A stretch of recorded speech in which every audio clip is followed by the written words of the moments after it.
Plot ഏത് തരത്തിലും ആയിക്കോട്ടെ അതിൻ്റെ ലാൻഡ്സ്കേപ്പിനനുസരിച്ച് ഒരു വീട് ഡിസൈൻ ചെയ്യാൻ ഒരു നല്ല ആർക്കിടെക്റ്റിന് കഴിയും. എന്നിരുന്നാലും ഒരു പ്ലോട്ട് വാങ്ങുമ്പോൾ അറിഞ്ഞിരിക്കേണ്ട ചില കാര്യങ്ങളാണ് ഞാൻ ഈ വീഡിയോയിൽ പറയാൻ പോകുന്നത്. ഞാൻ സുബിൻ തോമസ്, അഷെവിൽ ആർക്കിടെക്ചറിലെ പ്രിൻസിപ്പൽ ആർക്കിടെക്റ്റാണ്. ഏറ്റവും ആദ്യത്തെ കാര്യം പ്ലോട്ടിൻ്റെ പോസിറ്റിവിറ്റിയാണ്.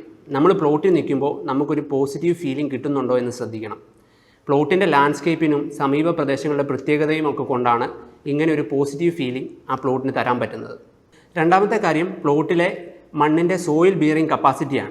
നമ്മുടെ പ്ലോട്ടിലുള്ള മണ്ണിൻ്റെ സ്ട്രെങ്ത് കുറവാണെങ്കിൽ ഫൗണ്ടേഷൻ്റെ കോസ്റ്റ് കൂടാൻ സാധ്യതയുണ്ട്.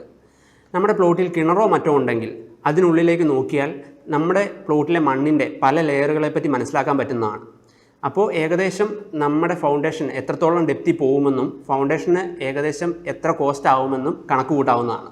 മൂന്നാമത്തെ കാര്യം പ്ലോട്ടിൻ്റെ ദർശനമാണ്. കിഴക്കോട്ടും വടക്കോട്ടും ദർശനമായിട്ടുള്ള പ്ലോട്ടുകളാണ് വീട് പണിയാൻ ഉത്തമം. ഇങ്ങനെയുള്ള പ്ലോട്ടിൽ പണിയുന്ന വീടുകളുടെ മുൻഭാഗത്ത് വെയിലടിക്കുന്നത് കുറവും അതുകൊണ്ട് തന്നെ വീടിനുള്ളിലെ ചൂട് ക്രമാതീതമായി കുറയുകയും ചെയ്യും. ഇങ്ങനെയുള്ള പ്ലോട്ടുകളിൽ പണിയുന്ന വീടിൻ്റെ മുൻഭാഗത്തായിരിക്കും കിച്ചൺ. അങ്ങനെ വരുമ്പോൾ കിച്ചണിൽ നിന്ന് വീടിൻ്റെ മുറ്റത്തേക്കൊരു വ്യൂ കിട്ടുകയും ചെയ്യും. നാലാമത്തെ കാര്യം പ്ലോട്ടിലെ വെള്ളത്തിൻ്റെ ലഭ്യതയാണ്. പ്ലോട്ട് വാങ്ങുന്നതിന് മുമ്പായി തന്നെ സമീപ പ്രദേശങ്ങളിൽ വെള്ളത്തിന് എന്തെങ്കിലും ക്ഷാമമുണ്ടോ എന്ന് അന്വേഷിച്ചിരിക്കണം. അതുപോലെ തന്നെ ഇപ്പോൾ പുതുതായിട്ട് വന്നിട്ടുള്ള ഗ്രൗണ്ട് വാട്ടർ ലൊക്കേറ്റിംഗ് എക്യുപ്മെൻറ്റ്സ് ഉപയോഗിച്ചിട്ട് നമ്മുടെ പ്ലോട്ടിലെ വെള്ളത്തിൻ്റെ ലഭ്യത മനസ്സിലാക്കി വെക്കാവുന്നതുമാണ്.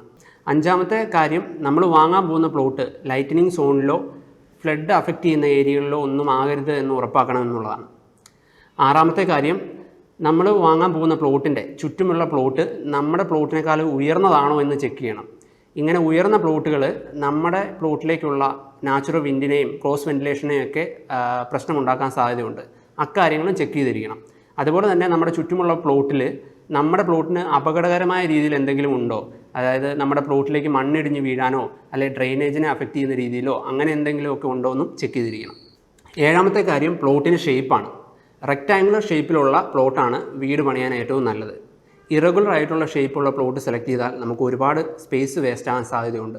അതുകൊണ്ട് മാക്സിമം റെക്റ്റാങ്കുലർ ഷേപ്പ് തന്നെ സെലക്ട് ചെയ്യാൻ ശ്രദ്ധിക്കുക. ഈ 7 കാര്യങ്ങൾ ശ്രദ്ധിച്ചാൽ വീട് പണിയാൻ വേണ്ടി അനുയോജ്യമായ നല്ലൊരു പ്ലോട്ട് നിങ്ങൾക്ക് തന്നെ സെലക്ട് ചെയ്യാവുന്നതാണ്.